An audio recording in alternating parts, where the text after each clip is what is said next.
నీతిమంతులు ఎంతమంది ఉన్నారండి అని అంటే కొద్దిమంది మాత్రమే చేయి పైకెత్తారు. ఇంకొంతమందికి డౌట్, నేను నీతిమంతున్నా కాదా? హల్లెలూయా. ఎందుకు? నువ్వు నిన్న సాయంత్రమే అబద్ధం ఆడావు కాబట్టి నీకు డౌట్ వచ్చింది. నిన్న సాయంత్రమే ఏదో పొరపాటు చేశావు కాబట్టి ఇప్పుడు నేను నీతిమంతున్నా కాదా అనేటువంటి అనుమానం నీకు వచ్చింది. హల్లెలూయా. ఇక్కడ దేవుని వాక్యం ఏం చెబుతుంది? అబ్రహాము క్రియల మూలముగా, మంచి పనుల మూలముగా అతడు, ఇంకా నేను ఇంకొక మాట కూడా యాడ్ చేస్తున్నాను, అతడు చేసినటువంటి తప్పుల వలన కూడా నీతిమంతుడుగా మార్చబడలేదు. హల్లెలూయా. బాగా గమనించండి. కేవలము అతడు నీతిమంతుడుగా దేని వలన మార్చబడ్డాడంటే దేవుని నమ్మెను. ఏముంటున్నది?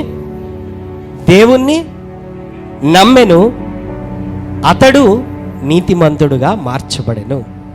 నీతి అంటే ఏంటో చెప్తానండి. నీతి అంటే ఏంటో చెప్తాను. నీతి అంటే ఏం లేదు, దేవుడు ఆయన సింహాసనం మీద కూర్చొని ఉన్నాడు. ఆయన దగ్గరికి మనం వెళ్ళాలంటే నీతి అనేటువంటి స్థానములో నీతిమంతుడైనటువంటి వాడే, నీతిమంతురాలైనటువంటి వారే వెళ్ళి నిలబడగలరు. హల్లెలూయా.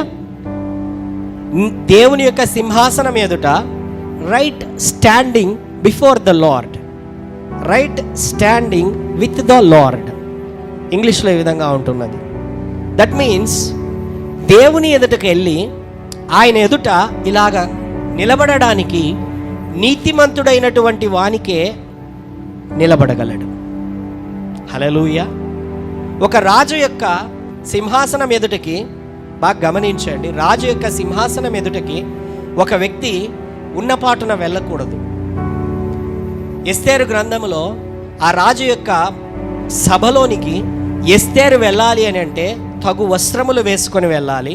రెండవదిగా ఏంటి అని అంటే ఆమె రాజు యొక్క అనుమతి ఉంటేనే ఆ సభలోనికి వెళ్ళాలి.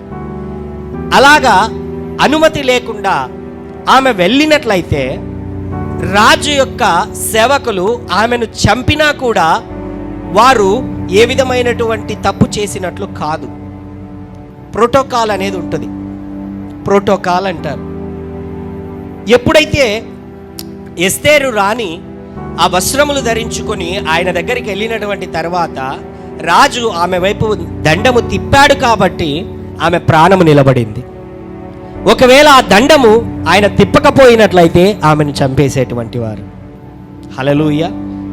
ఇక్కడ నీతి అనేటువంటి స్థానము, ఆ నీతిమంతుడు లేదా నీతిమంతురాలు అనేటువంటి స్థాయిని, లేకపోతే ఆ ప్లేస్ని, లేకపోతే ఆ స్టేట్ని, ఆ స్థాయిని లేదా ఆ స్థానమును నీవు క్రియల మూలముగా సంపాదించుకొనలేవు, మంచి పనుల మూలముగా సంపాదించుకొనలేవు.